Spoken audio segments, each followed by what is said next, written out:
Hi. Oh, that's really loud. Hang on just a second there. There we go. All right, let's turn that off. Anyway, hello, everybody. Thanks for hanging in there. I'm looking at the wrong camera. How's it going? There we go. It's Bill, and it is time for me to do another one of my live streams. So you're going to notice that every time you see one of these, by the way, it's probably going to be a little bit different. And that's because I'm still sort of working on the setup. So constructive criticism, as always, is more than welcome for this series of videos. I'm still trying to find my way through all of this. So just kind of keep that in the back of my head. Be generous and forgiving with your feedback. I am working on it every time. It gets a little bit easier. So right now it's mostly just gear and trying to figure out how to set things up so that way the setup does what I want it to do. So everything is a little bit of an iteration. I'm trying to do things in as small iterations as possible. Scientific method, change one variable. So this time I have changed primarily how I have the camera set up for the over the table stuff. So, and actually I'm going to scoot a little bit. There we go. That's a little bit better. So hi, Paul. Good to see you. Always good to see you in the chat for these things. Hope you enjoyed this one. Today we are going to play Ganz Schon, or I think that's how you pronounce it. I don't have Patrick here as my official mispronouncer of names, so you're just going to have to bear with whatever it is that I did just there. Hopefully I got kind of close. So if you watched the show on Monday, you'll know that on Monday I ordered the game because we talked about it a lot. This was a Spiel des Jahres Kennerspiel nominee for the 2018 awards, which were just announced on Monday. And I ordered a copy from Amazon.de on Monday night's show, actually, while I was sitting there. So I don't have my copy yet, obviously, because I ordered it from Germany. So today you're going to watch me kind of do a quick instructional with the print and play stuff that is available on Board Game Geek. Now, I'm going to say this is not just a disclaimer, okay? This is the God's honest truth. I don't want people to do what I did instead of buying the game. I didn't do this until I bought the game, until I had spent hard-earned money, because I'm a firm believer in the rights of intellectual property holders to make a fair living off of the stuff that they create. So I am in no way, and I don't want anybody to think that I am, endorsing the piracy of games and just being cheap. Go buy the game. The guy that designed it, and I'm blanking on his name because I'm a jerk, Wolfgang Borsch. There we go, Wolfgang Borsch, thank you. He has done a fantastic job with this game. So I'm just going to lead with that.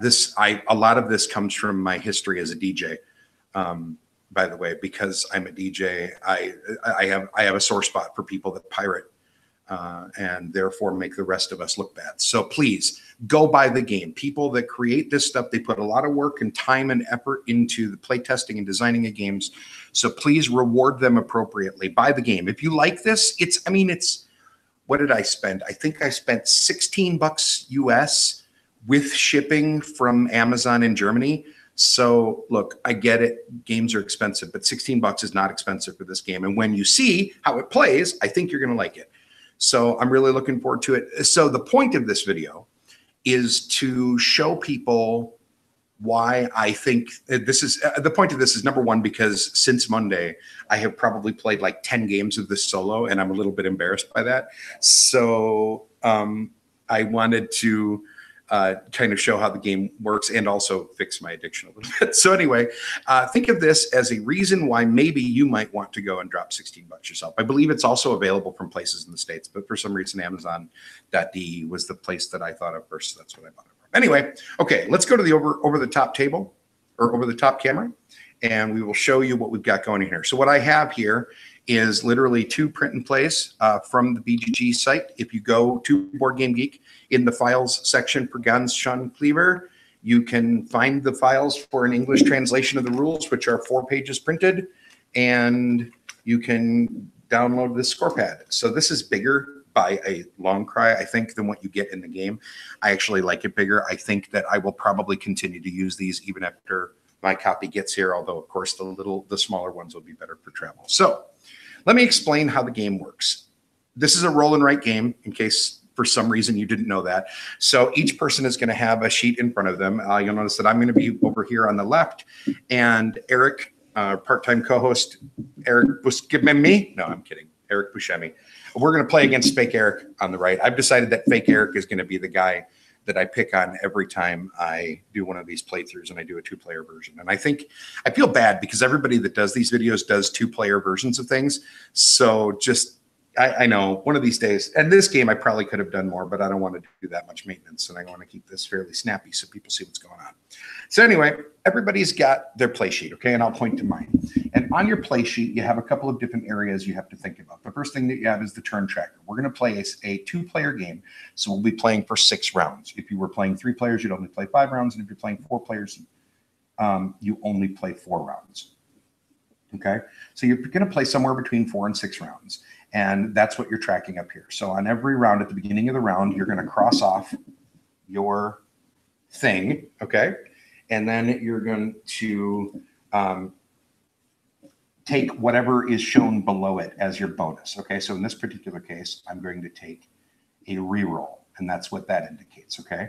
At the beginning of round 2, I will take a +1, all right?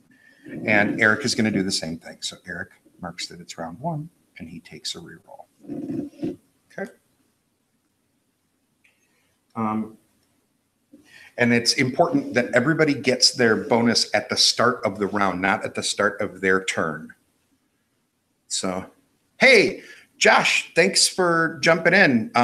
Enjoy cooking dinner with your wife, and yay on the merch. Buy more of it. That's what I like to hear. Yay, merch. Buy merch.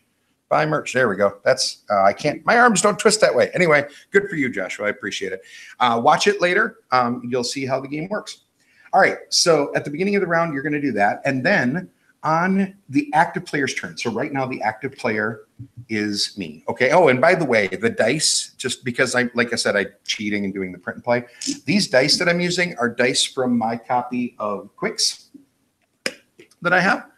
And I just went and found a purple die to go with them. So we'll talk about why I'm pointing that out in a hot second here, okay? So then you're going to roll all of the dice if you're the active player. So remember, I am the active player right now. So I just realized Eric is crooked. I'm going to roll all the dice, okay? So what I'm going to do is I'm going to choose one of these dice to activate.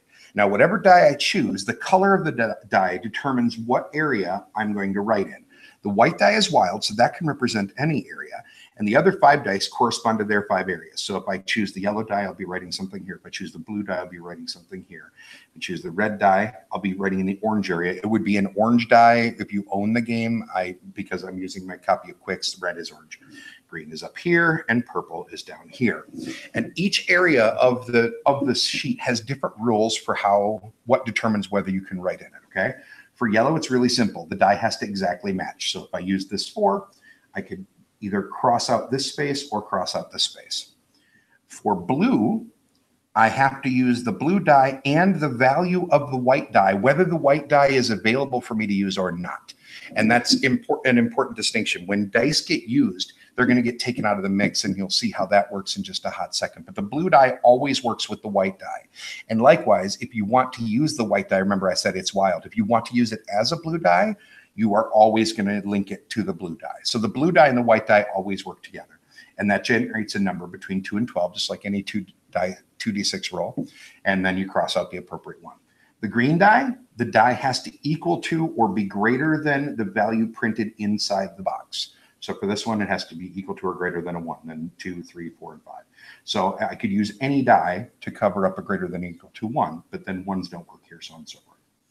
Orange and purple are a little bit different. Those you have to write in the actual value of the die. So I would physically write a number 1 here or here if I used either one of those colors.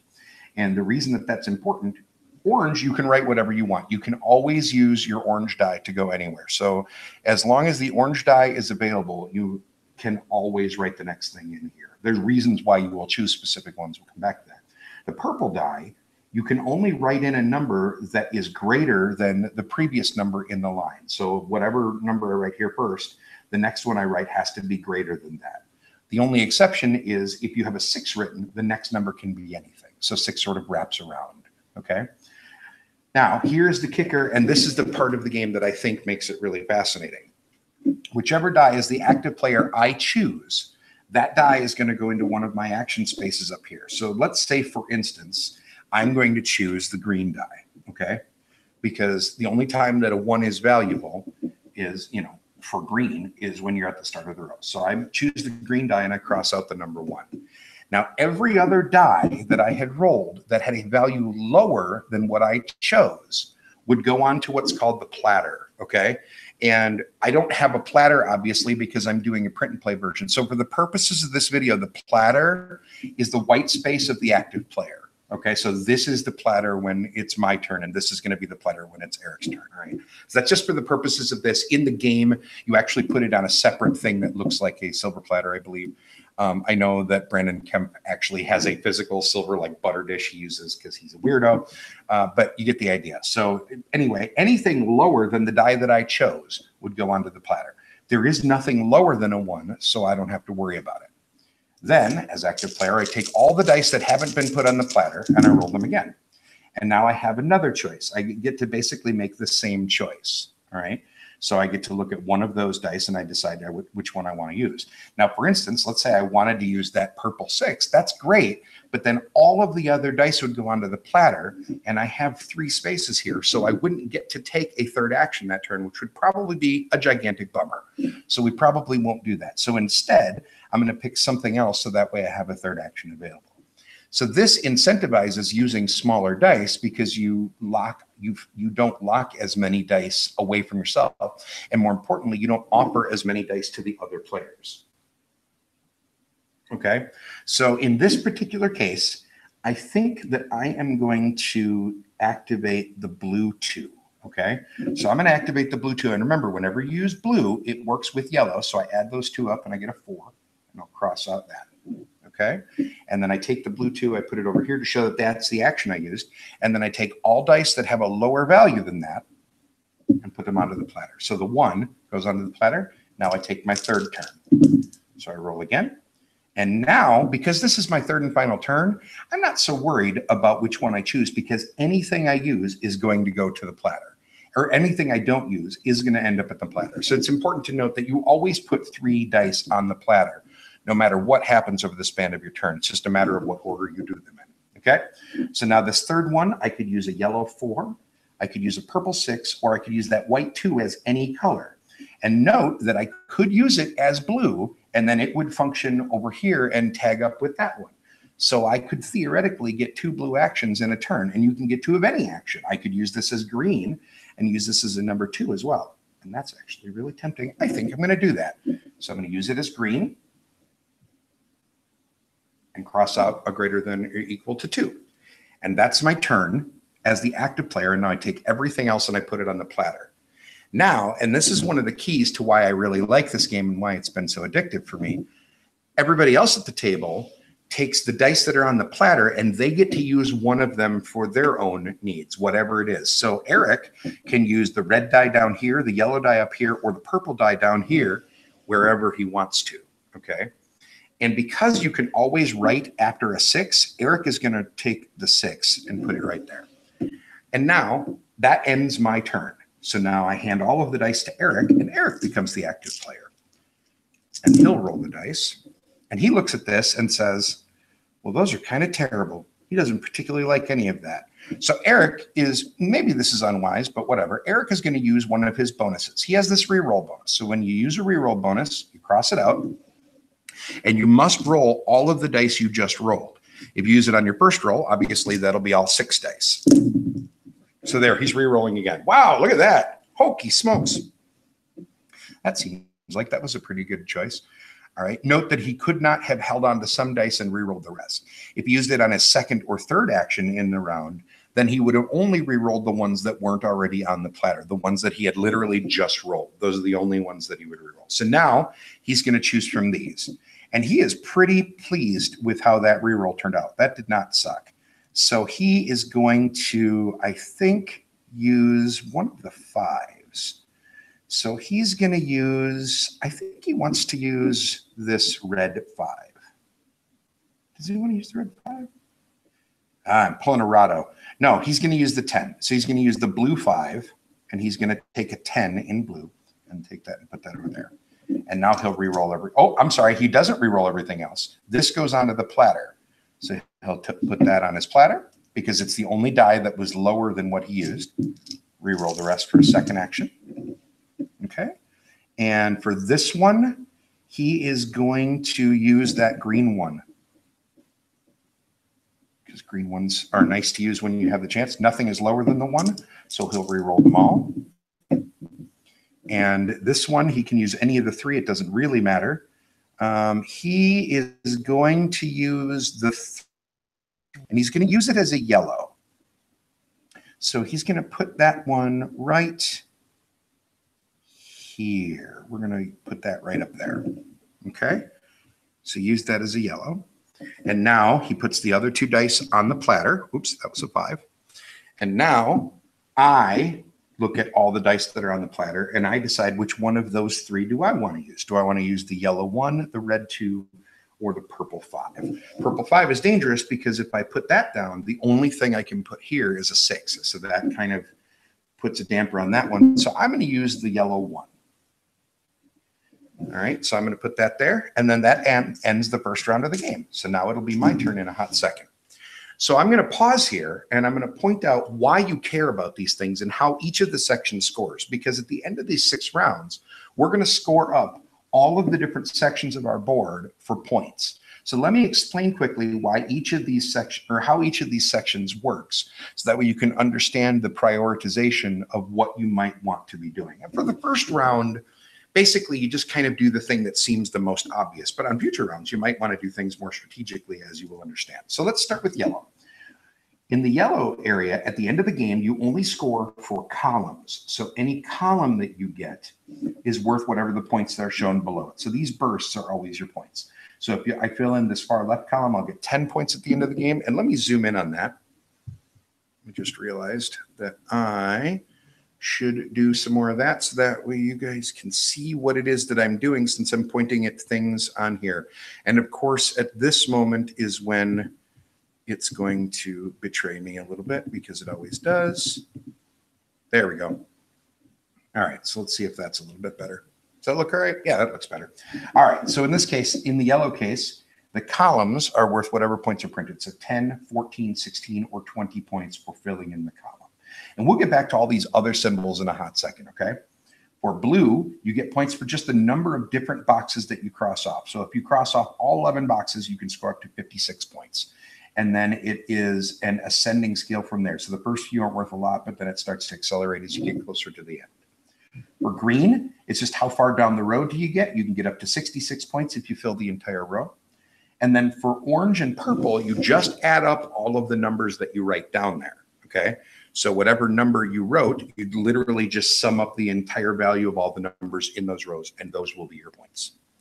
Okay, so that's how you score. Now, I said I was going to come back to all of these other symbols. Most of the symbols in the game, if you see an X, that's telling you that whenever you complete whatever it is that points to that X, you're going to get to put a cross out any one square of your choice in that color. So for instance, in yellow, if I complete this row across here, I'm going to get to cross off any one box in blue.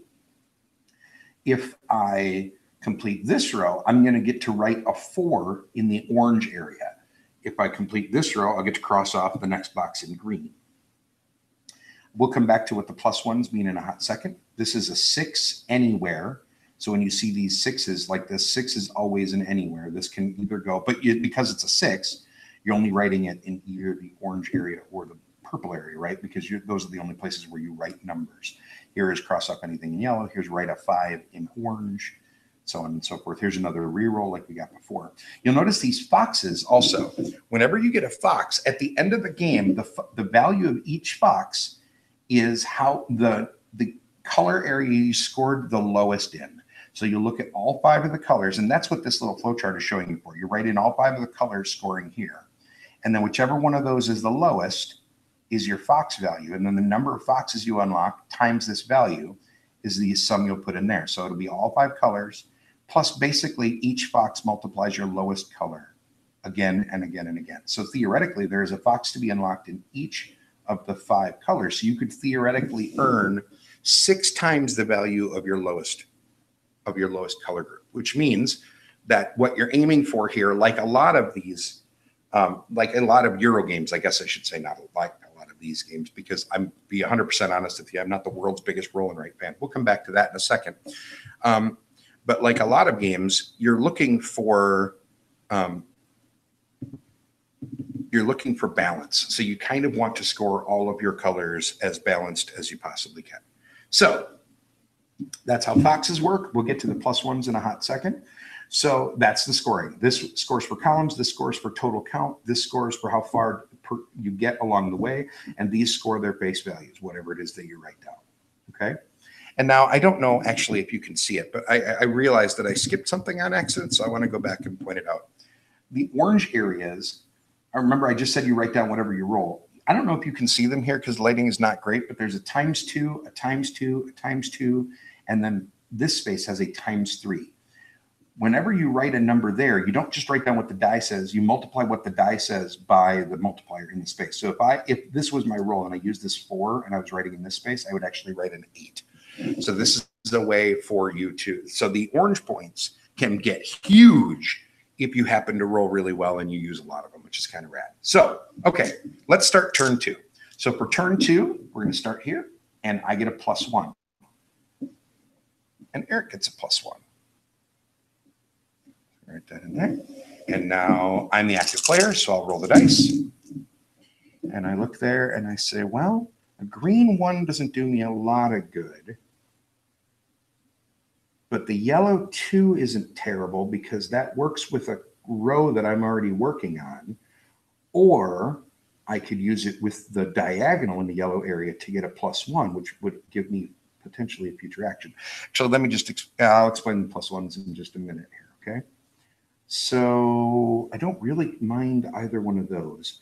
I need to eventually get started on the orange because remember, the fox is equal to the lowest value. So if you ignore any one of the colors completely, you're going to end up getting really not much of anything out of this. So now I'm looking and I have a decision to make, and I'm going to try and not take forever. So I'm going to take the yellow 2.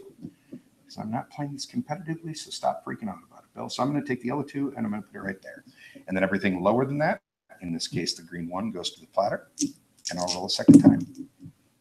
Now I look here, and the blue would be a 6, which is not great.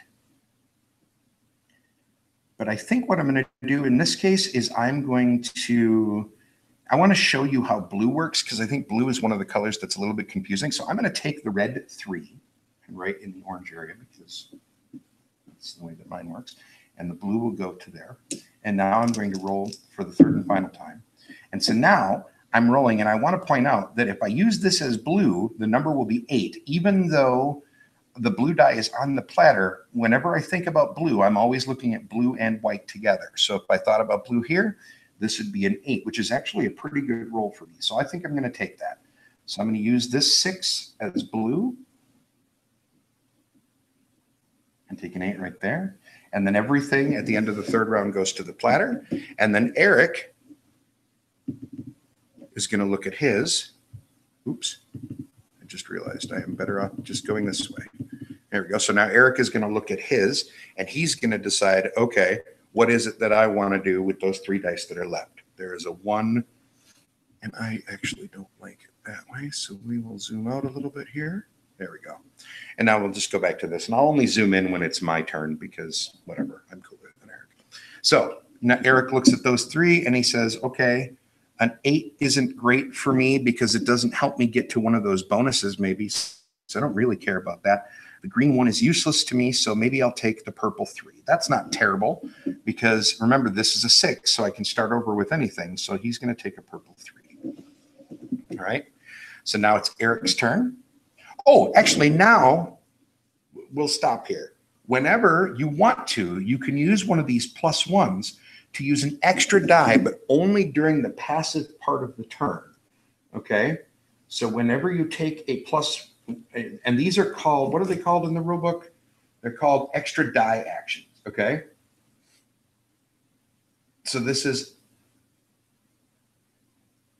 okay, so after all of this stuff, okay?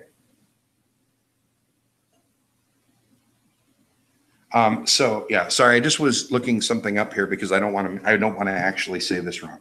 So using an extra die action, any player can use any of the 6 dice again that turn, even if the die has already been taken by another player, even if the die was already used on over here or on the thing or whatever. Okay. So it can, but however, it can only be performed at the end of the turn after all of the other actions have been taken. So all the passive players have to use whatever's on the platter first. And by the way, in a game with more than 2 players, all passive players can choose any one of the dice. So like all of the players could take the green one, for an example, if that was strategically viable for them. You wouldn't have to, they don't actually choose the dice and then take them out of play. Okay. So, so using an extra die action, you can use any one of those. I have an extra die action. Do I want any of these things in play? I don't care about the green one. Do I care about any of the other numbers? I don't really want that yellow 2 again because I already did that. The 6 would be okay. I could use a 6. So maybe I'm going to use my extra die action and I'm going to take a 6 down here. Okay, and I'm taking it down here because remember, you can always play after a 6 in the purple area. So that is advantageous for me because it's basically like a freebie. It doesn't hurt anybody, okay? Now, Eric is going to look over here, and he's going to say, you know what, Bill, that's a really good idea. I'm going to do the same thing. So he uses his extra die action and writes a 6 there. And that, you'll notice, gives him a reroll. So now that reroll that he spent on turn 1, he just got back, okay? So that's it for that. And by the way, you can do multiple of these extra die actions if you so desire. But if you do multiples, in one turn, they all have to be different dice. So for instance, if I had 2 extra die actions that I could have used, I couldn't just use the 6 over and over again in 3 different places. I would have had to use the 6 for one of them and then something else somewhere else. Okay. That's to basically prevent you 6.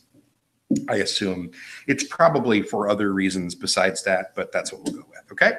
So now it's Eric's turn to be the active player. He rolls all 6 dice. He's got a reroll again, which is good. By the way, you'll notice, by the way, that you can't use a reroll on somebody else's turn. You can only use rerolls when you are the active player. So you can't force somebody to reroll dice on their turn or whatever because you're trying to screw them over. That's not how the game works. So I'm looking here and I'm looking at the dice that I have, and I realize that I haven't started my orange row yet. And now while orange is easy to place, it's also easy to forget, because it doesn't do a whole lot. You don't get nearly as many bonuses on orange as you do on purple. So you do have to start playing them. So right now I'm going to take the red 2, orange 2, whatever you want to call it, okay? And that doesn't put anything on the platter, and that's part of why I did it. Sometimes you'll choose the lowest die even if it isn't a perfect action, at least I do, because that way you have more options for your future turns. So I took that. I don't place anything else on the platter because nothing is lower than that. For my second, or for Eric's second action, I'm sorry, he'll roll that. That's not awesome, but he can take that purple 1 because anything can go after a 6. So he'll take the purple 1 and write a 1 there. It's only worth 1 point, but see how it's got a blue X here? So now he can cross off any one box in the X area that he so desires. And in this case, he's going to cross off that pesky 2 in blue because 2 is hard to get. It's basically you have to roll snake eyes across the white and the blue die in order to fill that one in. So that's a tough one to fill. So now that he has a chance to fill that in, he'll do that right now. Nothing goes to the platter because nothing is lower than a 1. And by the way, if whatever he filled in had triggered a bonus, he would then get that. So that's why when we talked about this on the show Monday, we referred to this game as Combolicious. This is what they were talking about, because sometimes you're going to get to do a million different things on your turn just by virtue of what happened to line up. So third roll, what do I want to do here? The green 5 is fine, but it's kind of overkill. I don't really care too much about that. I don't care about which one is at my lowest number at this point. A 9 isn't terrible. So we'll take that. We're going to take the 9, and we're going to put the wild die over here so that way the other players don't have access to it. Because remember, I can use it as blue, and it combines with that. So now these 3 go on to Eric's platter. And now Bill, me, hey, look, it's me. I get to use one of these 3 dice for my own nefarious needs. Well, a blue 9 isn't nearly as cool for me as the other stuff might be, but that purple one seems like, nope, and I can't use that. I'm sorry, I'm looking at the wrong ones. I have to use one of these. So let's see, I don't really care about the yellow 4 too much because that doesn't line up with any of the columns that I have, so we will take the green 5. So just cross that off. There we go, and that's the end of round 2. Start around 3. We both get another reroll.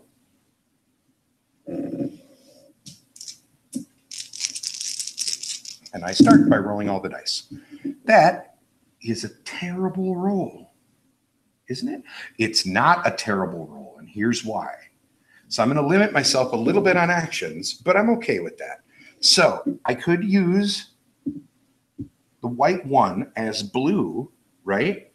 Or yellow, and both of those would be okay, because if I use it as blue, I get a 3, which works nicely with this row. So I think I'm going to do that. I'm going to take that. Now, I could use either one of these dice to perform that. If I use this one, then they will both go to the platter, and I don't particularly want that. So I'm going to use the wild here as if it was blue. That doesn't send anything to the platter, and I'll take my second action. Oof, that's a lot of 1s. So I don't love any of those, but a yellow 1 is okay because I need to get some column going here, or else I'm going to end up with a 0. And I will warn you, if you play this on the regular, yellow is the color where I feel like you can get trapped and forget about the fact that you need a whole column in order to get any points. It's the only color out of the 5 that has all or nothing scoring. Every other one of these colors, you'll at least get some points.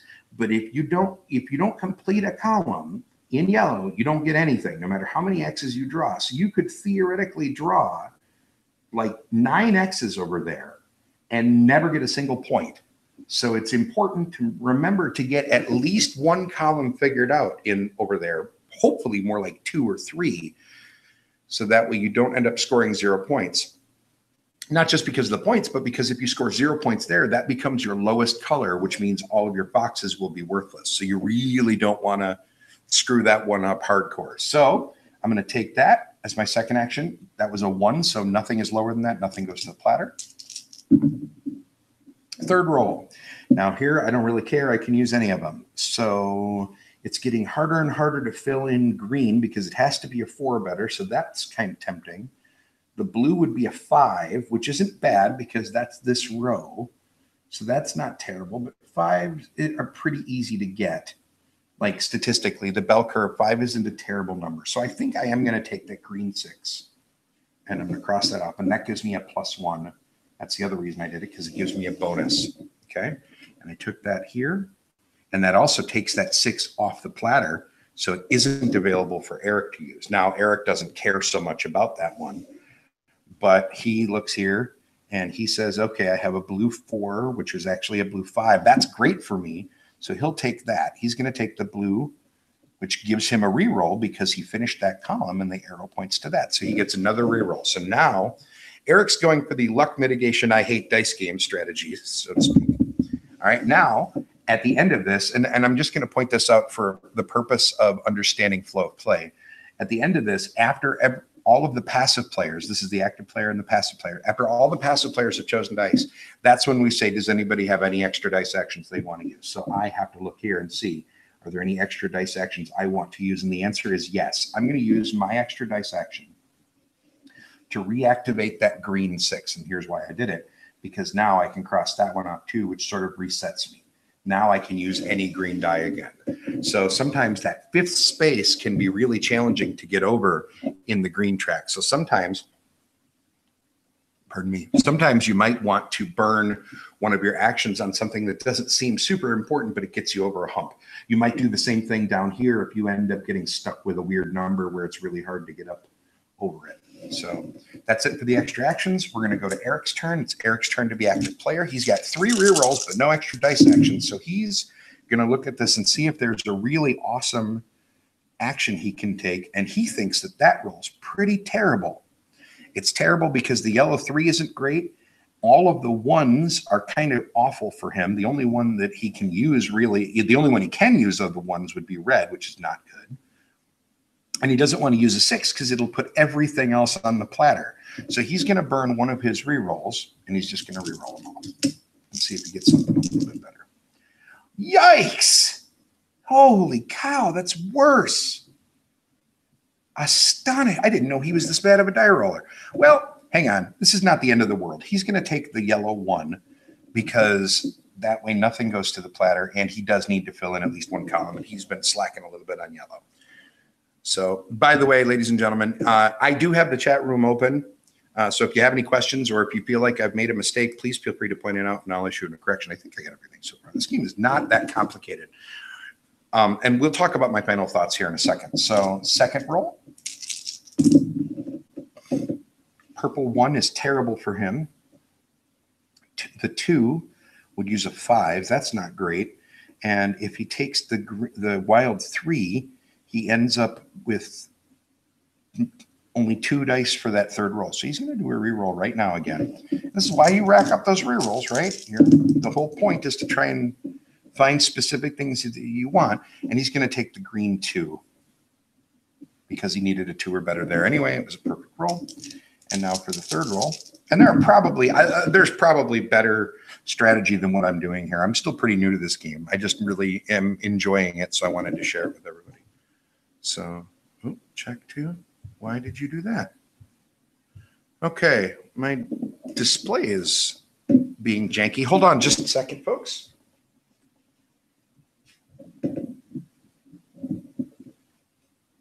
All right, the good news is I know the Hangout is still here.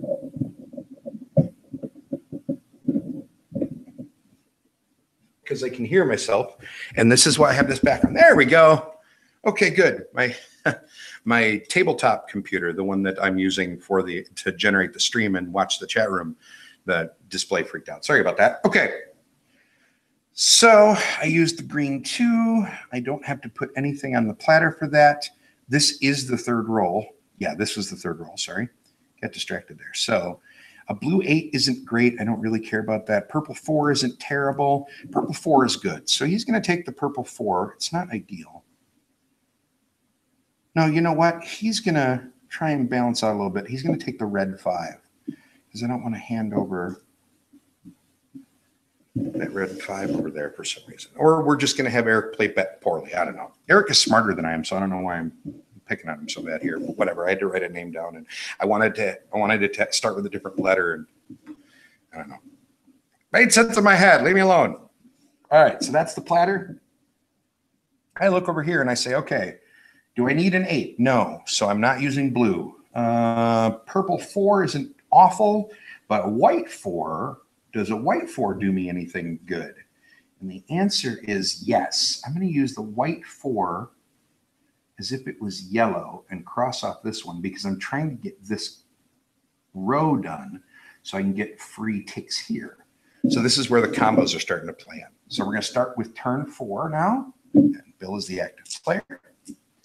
All right. And I think next time I do this, I'm going to give all the dummy players like dummy names of just rando people. So if you're watching this, put it in the comments on YouTube for player names that you want to see me use in future videos whenever I do these kinds of things. Because everybody does, I feel like everybody does one, you know, like whenever people do these things, they always have, like Slicker Drips uses Little Glass Marty, and then his name is Tom. You know, he's always playing for himself and one other person. I think I'd rather it be 2 completely unrelated people. So give me 2 awesome names. Make sure that they're names that I can say out loud on video without getting in trouble. Just throwing that out there. All right. So we get starting bonuses on round 4, and this is the weird one. So I'm gonna pause here, and I'm gonna zoom in a little bit so that you can see my sheet. There we go. All right. On round 4, I don't know if you can see this. At the bottom of the round tracker thingy, it shows an X and a 6. What that means is at the beginning of round 4, you either get to write a 6 into any box down here, or you get to X out any one box up top. And in this case, and you have to do it before you start the turn. So basically there's like a pause moment here at the beginning of round 4 where everybody gets like one free box filled in of something. So in this particular case, I'm going to take that as an X, and I'm going to X out this 2 because the 2 is annoying for me. And that allows me to get an orange 5. So I immediately write a 5 right there. Okay, so this is what I mean about combos, right? That triggered a combo here, which triggered a combo here, which let me do a thing there. Eric has a similar decision to make. He has to decide where he wants to cross something out or write down a 6. He used a couple of his rerolls last time, and he wants to make sure he doesn't get caught in that trap again. So he's going to take it as a 6, and he's going to write it right there, which gives him a reroll. He really likes luck manipulation. So that's the beginning of round 4. So now let's start with the active turn. So it's Bill's active turn. There's my die roll. I still have 2 rerolls that I haven't used yet. So if any one of these are terrible, we're going to go for it. But for right now, a purple 1 seems great because I need to keep moving on that one because I've kind of let that color slack a little bit. Nothing is lower, so nothing on the platter. Roll number 2. A red 1 isn't great, but the green 3 isn't terrible, so we'll use that. We'll use a green 3 there. So the 1 will go to the platter. Green 3 does that, and that says cross off a box on X. So we're going to cross off the troublesome boxcars, which gives me a +1, which lets me have an extra die action again. See? Here's the combos. And then the third roll is kind of terrible. Blue would be a 4. That's wretched. Yellow is a 1. I don't have any place I can use that. I could use the white 1 as a wild somewhere, but the only place that it's legal for me to put that is here, and I don't want to do that. So I'm going to use one of my rerolls and reroll those 3 dice. And that's a little bit better. There we go. So now I can use one of those 5s. The 7 is good. Maybe we'll do that. So we're going to take the blue 5. Actually, we're going to take we'll take the blue 5 off the table because that looks like that'll benefit Eric a little bit more than the wild 2 will. So we're going to take the blue 5 off the table, take that as a 7, and cross that off right there. All right, we put these onto the platter. Now Eric has some choices he needs to make over here. Which one does he want to use? He's going to bird in the hand is 2 in the bush, and he's going to use that wild 2 as a yellow to make sure he gets at least 1 column locked in because he's heard horror stories about people getting screwed over on their foxes and having 0 points in the yellow section. So he's going to do that. So that's his use. Now we have extra die actions. I'm the only person that has an extra die, so I can look at all of my dice, and I can use any one of them again if I so desire. Can't use the purple 1. I could use the green 1. I can't use the blue 1. The yellow 1 is a 5. That's not terrible. Maybe we'll do that. So I'm going to use the yellow 5. I'm going to take that right there. Okay, and that triggers an orange 4, which triggers a reroll. So there, I got some combos there, and that cost my extra die action to use. Okay. Now it's Eric's turn to be active player. Oops. Roll the dice. Not a terrible roll, but not great. I use the purple 3. Yeah, he's going to use the purple 3, even though it takes a couple other dice off the table, because he really wants that +1, because those are extra dice that can be used later on in the game to fill in gaps. It does put both of these 1s on the platter, which is a little bit sad. But oh, and I just realized I've been zoomed out. You haven't been able to see Eric's board. Sorry about that. All right, there we go. So I took the purple 3. Both 1s go to the platter, which is a little sad, but that's all right. His second roll. Ooh, he'll take the blue 1 so he can get that 3, because 3 is a tough one to get there. And it was the lowest out of the 3, so he gets a third roll. And he gets a terrible third roll because he doesn't like any of those. So he'll use one of his 2 remaining rerolls and reroll both of those dice. Hope for something. That's much better. There we go. So if he took a blue, that would be a 7. That's not great. But a 6 is good in a lot of places. So he's going to take the 6 down in purple because that resets the line again, so he can write anything in the next space there, right? And it also lets him put an X in yellow. So he'll put an X in the yellow area somewhere. And I think he's going to be a little bit ambitious, and he's going to shoot. Yeah, he's going to go right here. So he's going to take that X, okay, and X out that column right there, or that space right there. All right, so that was him using this as a purple. There we go. This goes to the platter. I'm a passive player, so I have to decide what I want to do with these dice. I don't really care about any of them a whole lot. The red one is pretty bad. The yellow one is unplayable for me, so a green 6 it is. So there we go. I have my first box. I suppose that's good news. Now it's time for extra die actions. Eric actually has an extra die he's going to use this turn. He's going to take the yellow 1 and do that because that activates this orange 4, and that's in the _2 area, so that gives him an 8. All right, so that's a big point swing for him. That let him get a couple of extra things going on all at once there, which is kind of awesome, and maybe put him a little closer to getting a second column done depending on what the dice do. Okay, round 5. Now you'll notice starting in round 5 and 6, we're done getting those bonuses from just the round marker. Now we're just doing it the way that we do it. So in round 5,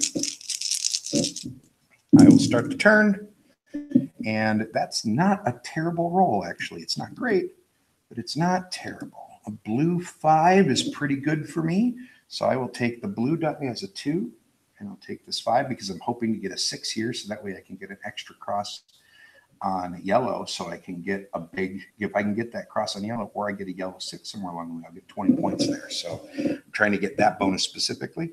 Nothing is lower than a 2, so nothing goes to the platter. Round 2. Yellow 1 isn't ideal, and I'd really like to not lock the 1 out, if at all possible. And I don't want to use the wild 2 because I'm really hoping that I can get a 4 on that in one of these rolls. So I'm going to take a reroll, even though the 6s are pretty all right. That's tough. Yeah, I think I'm going to use the reroll anyway. And some of you, as you watch this, are probably like, God, does this guy even understand? Do you even strategy, bro? Well, I don't know. Maybe I do. I don't know. Sometimes I have no idea. So we'll look there.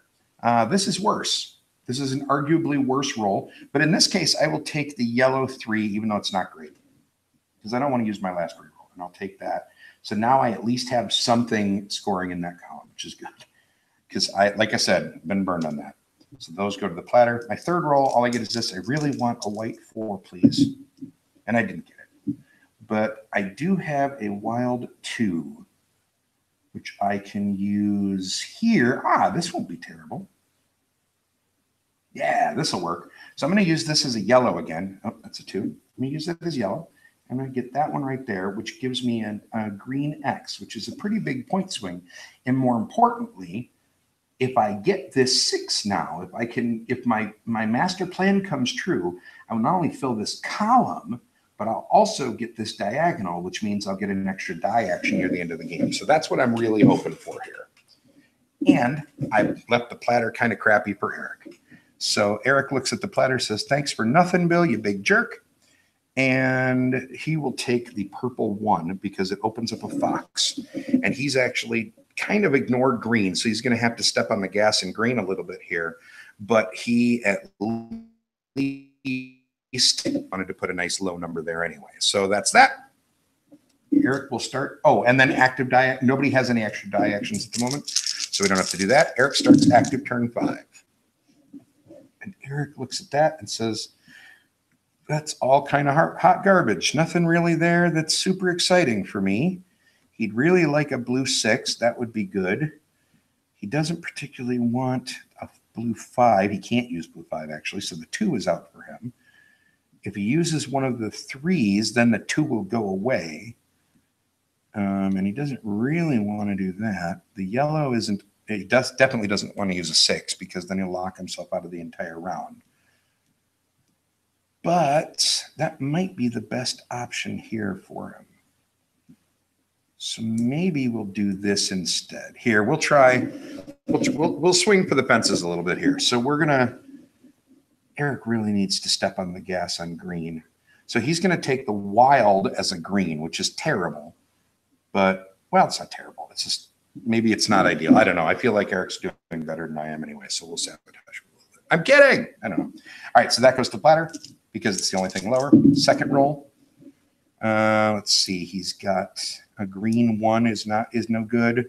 Yellow 3 is not great, but not terrible, I suppose. The red 4 is pretty good.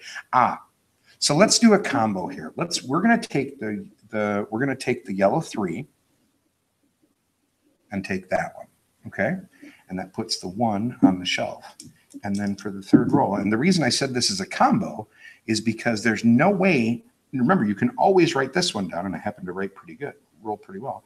So I will write down a 5 here, which gives me an X in yellow, which lets me get that, which finishes that second column. So now my yellow area is worth 24 points for him, which is a pretty big deal. That's awesome. All right, so he used the red. He'll look at those 3 and say, hey, Bill, what do you like over there? I particularly love any of them. Blue 5 is no good for me. Green 1 is nothing, so I guess I'm taking a 4. Purple, which will give me a reroll.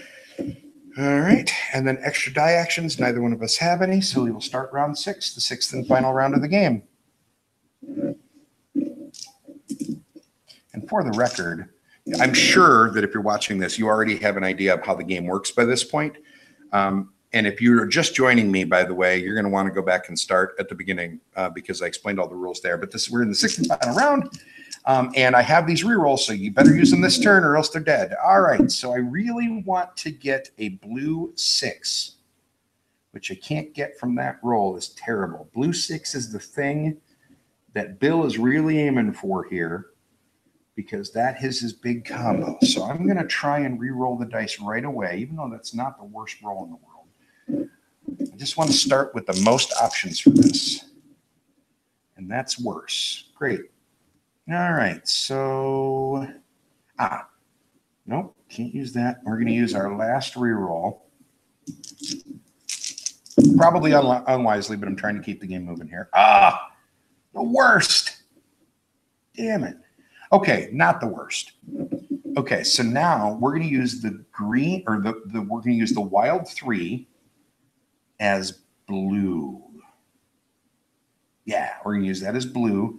So we'll take a 9, which gives us a reroll back. And that way, if I come up with it, I can try and get my blue 3. I've got 2 chances to get that, so that way I can get my super big combo thing going on. I don't know. I'm probably playing terribly. I'm not particularly great at the game. I just enjoy it. All right. And nothing went to the platter because nothing was lower than 3. Second roll. There we go. I got it. So there's the blue 3, which works with white to get 6, which lets me fill in a yellow, which gets that, which gets me a +1 die action at the end of the game and fills in this column. So that was my big combo. That was my big exciting plan. All right. The purple 1 goes to the platter. And the last roll of the game, I have a re-roll here. Oops. There we go. So that's pretty good. So one of the things I have to think about here is I have to use, if I'm going to use this die roll, this is my literal last chance to do it. So if I need the die roll, now is the chance that I want to do it. My orange area is pretty weak, so I'm going to take the 5, I think, because I really need to soup up my points there. Well, my purple is weak too. Actually, purple is weaker. I can't do anything about purple, though. So I'm just going to have to hope that Eric hooks me up on the last turn of the game there. So I'm going to take that as a 5, and I'm going to write down a 10 here. Okay. And then everything else goes to the platter. Eric looks over here, and Eric says, well, this is a really easy choice for me, Bill. Thanks for making it easy, because he really, really wants that extra die action at the end of the game. So he's going to do that so that we get an extra action. The +1s, I think, are easy to undervalue, but they give you more dice. They are the ways that you're going to get to tick off more boxes. And since I'm pretty sure that Eric is kicking my ass handily at the moment, this will come as no surprise that I think I'm thinking better with this side of the table than that one. So that's it for that. Extra die actions. Do either one of us. Now, I can still use my extra die action at the end of Eric's turn if I so desire. But first, let's look and see if there's anything that I really need to do here, and there is. So I am going to use my extra die action for the green 6. So I take the green 6 there, and that has a 6 I can write anywhere. I'm going to write that in purple because that said that was an issue. And that's going to allow me to put an X up in blue. So I can either write it here or there. Right at there, I'm going to get to take off another one there, which will give me a reroll, but it'll also give me 10 points. If I put the 6 here, it'll give me 6 points probably in one of these two. It'll give me 6 points here. Yeah, we're going to do that. Swinging for the fences because I feel like Eric's kicking my butt. So we're going to take this here, and then we're going to write another 6 down here because 6 is always reset. So that way we get another extra die action. And now, for the record, I used this one. So I can't use this one again, but I have an extra die action. So now I can do one of these other things if I so desired. And I think I do. Yep, I wouldn't have been able to do what I said anyway. I got all excited. I thought I had seen a combo that I missed. Now I can't use this other extra die action to take another 6. I've already used that one. So I have to use something else if I so desire. And I could use the yellow 6 up there, but that wouldn't score me any points. I could use the 3 as a wild anywhere. And if I put it there, I would also get a yellow, which isn't great. And the thing that I was thinking about is if I had taken the other bonus, would I have been able to get 2 on the extra die action? The way that I did it was the best way to do it. So I think right now I have 18, 23 down here. I have 22 there. This is technically my weakest color at this moment, I suspect. So I'm going to make sure that this goes up a little bit so that way the fox that I got is worth something. I might get another fox up here before the end of the game. So I'm going to take, and that's pretty, this is only 2 steps away from a fox. That's 2 steps. This is more. So, and this is only 2 points lower. If I take this one, I might get a whole nother, I might get another fox multiplier. If I take it up here, I'm almost certainly not going to. So I'm going to take it here. And I'm going to take a 1, even though it's fewer points. Right? Yeah. Take a 1 there, which will let me cross out one of these. And let's see. He's more likely to leave a 5 than anything. And if he leaves a 5 or a 3, I'll get a. If he leaves a 3, I'll get a fox this way. If he leaves a 5, I'll get another pile of points. So we'll take that one for a bonus. And that was my extra die action there. And now Eric has an extra die action. Are any of these really appealing to him? The green one is his weakest color at this point, he thinks. Although blue is actually not great for him either, but he can't. Well, he could take blue. He could take a 6. Oh, that's good for him. He'll take the blue. So he's going to use his extra die action to take a blue 6, which gives him a green X, which is a big deal. So he sort of gets the best of both worlds there. And he helps out his blue section, which is a little bit weaker. Okay. So that's all the extra die actions everybody has. It's Eric's last turn to be the primary player. Rolls all the dice. Blue 6 isn't awesome for him. He really needs to get blue going. He doesn't particularly want to put blue on the platter because most of the stuff he needs is higher. But all of the rest of those dice are pretty okay. And if he takes the red one, he'll get a +1, which means he might get another die at the end of the game, which might be a big deal. But I really don't want to leave that blue 1 sitting there because blue's a weak color for him and all of the numbers tend to be higher. So he's going to use his reroll. Hope for something a little better. And that's not it. It's not terrible. I'd like to use one of the 2s if at all possible so that way he's got the most options available. Here we go. He'll use the blue, or he'll use the green 2. Because green is one of his other colors that's a little weak. And that lets him cross off a blue box. And if he crosses off this one, he's got 2 chances to get another bonus. So he's going to cross off the 11. Even though 12 is harder to get, much harder to get, he's got a chance of getting another blue thing if he happens to get a yellow 5, which would allow him to get that fox, which is good. And he has a better shot at getting the other ones. That's his first. Nothing is lower, so nothing goes to platter. Second roll. Holy ones for days. Yikes. Well, that's not great. None of that is particularly awesome for him. So, and he doesn't have any rerolls left. So I'm going to take the red 1, which gives him an extra die action. So at the end of this roll, hopefully he will get lucky and he'll get to use one of the dice twice. And he didn't get particularly lucky. He's got a blue 8. That's some points. It's not terrible. The green, he could use the 2 as a wild here and get a fox, which is an extra patch of points from whatever it is that he had, and help out his green, which was one of his weaker colors. So I think he'll do that. Yeah. So he's going to take this, and plus it takes the wild off the table for me. So he's going to take that and use it as a green. And that puts, remember, it's his third roll, so everything goes to the platter. So now I look here and I say, okay, is there anything on the platter that's really good for me? The blue 6 is useless. The yellow 1 is not great. The purple 2 I can use. And I get that, and that'll trigger another fox, which is what I was hoping for anyway. That's why we set this whole thing up. Okay. Now, extra die actions. Eric has one. No time like the present. You might as well use it. So where is it that he wants to use this? He could get down here, which would only give him 2 points in a reroll. Not great.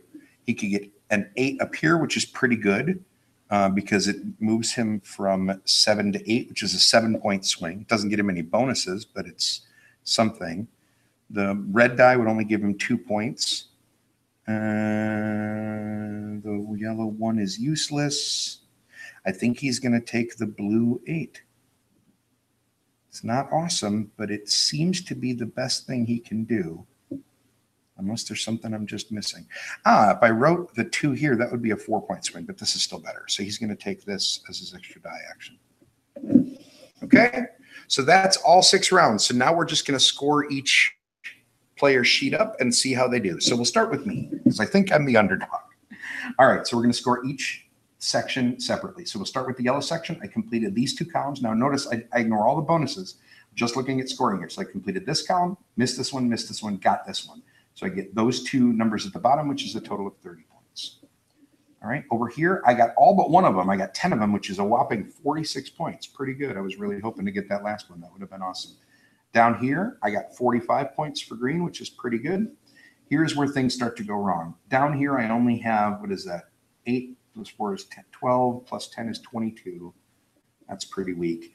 And then here, I have 11, 17, 23, 26. So my weakest color is 22. And now I see how many foxes did I unlock? I have this one and this one are the only ones. I didn't get that one, I didn't get that one, and I didn't get that one. So I only have 2 foxes. So my fox total is 44. Sorry, 2 times 22 is 44.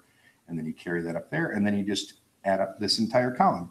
So 6 and 4 is 10, 6 and 5 is 21, 23, carry the 2. Because I'm old, it's just 13, 15, 17, 21. Ooh, I did better than I thought I did. 213 is actually a pretty good score for me. I don't normally, breaking 200 for me has been a challenge. So maybe I pulled off a comeback victory that I don't even know about. Who knows? All right, let's look at Eric. Eric got 2 columns over here for 24 points. He got, he missed 3, so he can count backwards. He gets 29 points there. Here he got 28 points for his green. Ooh, I think I did better than I thought I did. Wow. Look at me talking trash about myself. He has 7, 13, 21, 26, 27 here. And here I have 9, 15, 16, 19, 25, 26. Oh, goodness. I did much better than I thought I did. My lowest value is 24, but I got 1, 2. Oh, I only got 2 foxes. Oh, goodness. 2 is 48. So 48. Ooh, Eric. All right. So 13 plus 8 is 21, 28, 34, 42.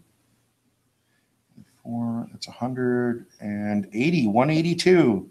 And your grand champion is me. Yay! I don't know. I can't draw stars worth of crap. All right, so there you go. So that is how this works. So now we will go back and let's talk to you directly here. So hang on just a second. There we go. All right, so Ganz Schon is the best that I know how to pronounce it. I'm going to start by saying that I am a little bit biased against roll and writes. I don't tend to like the oversimplistic gameplay. I enjoy games that have a lot going on and a lot of different aspects to them. I really like games where I feel like there is a system and an engine to manipulate. And in games like Quicks, as an example, which is, you know, one of the games that I was talking about before. Sorry, there we go. There we go. You know, Quicks, which I do like as just a little filler. I've got 5 or 10 minutes to kill kind of game. It's fine. I don't care though. I literally only pull it out when I have 10 minutes and don't feel like shuffling, and I have more than 2 people. You know, if it's a 2-person, if I have 2 people in 10 minutes, I'll pull out Lost Cities instead. So Quicks was kind of a soft pass for me. It's fine. I'm glad it's cheap because I didn't spend a lot of money on it. But this puts extra meat on the bone for me. This turns the idea of a roll and write into combos, and I'm setting up to do this cool move later, and come on, I need the cool die roll that I need. And I feel like there is a sense of control in this game that I was remarkably surprised by. I think that it's very easy, especially if you haven't played this, to look at a roll and write game and be like, really? For the Kennerspiel, this is a roll and write? But I will tell you something. This game rewards replay. It is better the more that you play it. You get better at it. You get to understand how the sections work. You get to understand why you're setting up for this, or why you care about this, or which bonuses you really care about more, which things are a priority to you, and which things do you really want to focus on. Because you also have to think about the dice that you don't use are the dice that other players are going to get to use. There's a little bit of, okay, I know Eric is struggling over a little bit here on green. So if at all possible, I don't want to leave a green die for him, because I don't want him to be able to do whatever it is that we know he's going to need to do in order to, you know, finish out his stuff and get a higher score.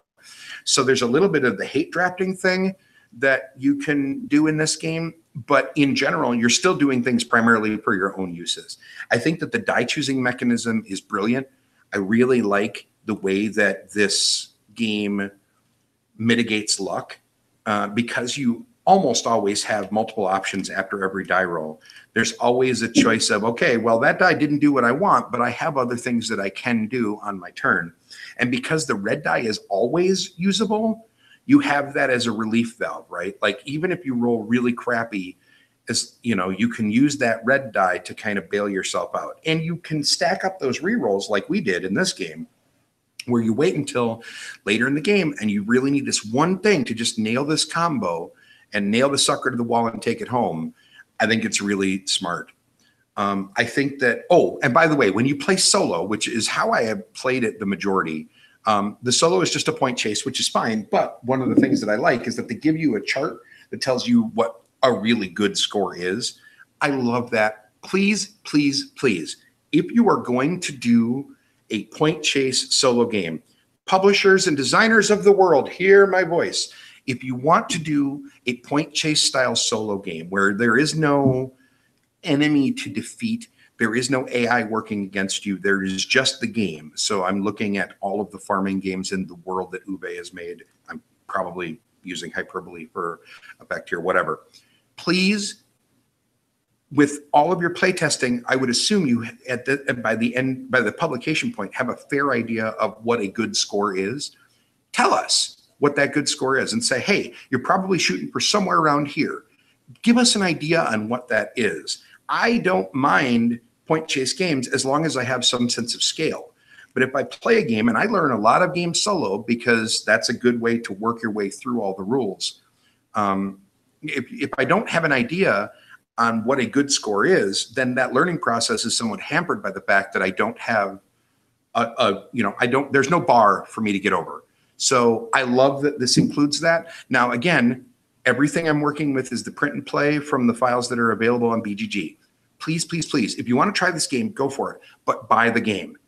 Spend the money. Don't just steal it, okay? We've talked about how these files are available. I cannot stress this enough. The only way that the game industry gets better, we talked about this on the show on Monday, that the Spiel des Jahres committee had concerns about rule books, and a lot of games got disqualified because the rule books weren't great. If companies can't afford to pay editors, they're not going to pay editors, which means you're not going to get professional quality editing or rules book writing or any of that kind of stuff. I know it sounds cheesy, but this is why I feel really passionately about this, because I think that voting with your dollar is all well and good, and and I understand that money can be tough, but you got to make sure that you're supporting the content that you want to see out in the world. And I'm not talking about content creators like me now. I'm talking about publishers and designers. I think it's really key that we support those people as much as we possibly can. So thank you very much for watching. I hope you enjoyed this. I actually really like this game a lot. On the Cubist scale, it's a buy it. I ordered it from Germany, for crying out loud. So, I mean, clearly I think that it's a solid, I spent my own money on it, right? I spent printer paper. By the way, if you do the print and play thing, this is just a dry erase marker. Sorry, I'm holding it up to the wrong camera because I'm an idiot. It's just a regular dry erase marker and a page protector is all I did. Use the bigger of the printout things. I like the white space. Like I said, I use that as the platter. So that way it's right next to me the entire time. I think it's fine. The dice tray, by the way, that you saw was Eric Booth on Twitter, makes these things, and I think they're great. This are what he calls his mouse pad ones, and I really like this one. So especially for this game, I think it's fun. So anyway, that is, I have to look at it every time. Ganz Schon Clever. I've said it wrong. I've said it differently every single time I pronounced it this video. Hopefully one of them was correct. Thank you so much, everybody, for watching. I hope you enjoyed the playthrough. Don't forget to go to thecubistpodcast.com. There are links across the top. If you want to be cool like Joshua Acosta and buy yourself some merchandise, you can do that. In the links for the video, there is a Pod Pledge link. If you feel like donating just straight up cash, you can do one-time donations there, or if you want to be monthly or annually or whatever, all those options are right there. So go check out Pod Pledge, check out the merch, check out the other videos here. So please subscribe and click the little bell if you feel like it. Give us a thumbs up if you enjoyed the video. I know it seems cheesy, but every YouTuber in the world says it, but those thumbs ups actually help. It helps with the metrics. And tell your friends. Tell your friends that enjoy watching YouTube videos and enjoy interacting with content creators that we're here and that we exist. The more the word gets out, the more people hear about us, the more people watch, the closer we get to unlocking some really great features. So thank you, everybody, so much for watching. I hope you enjoyed it, and we will catch you all next time. Have a great rest of your week. By the way, there might be one more of these coming later in the week, teaser, for those of you that waited towards the very end. I don't know what game yet. I've got a list. I have an entire notebook of stuff I've been thinking about doing. I haven't decided yet. So stay tuned, subscribe to the YouTube channel, and you'll be the first one to find out. Catch you later, everybody. Have a great week.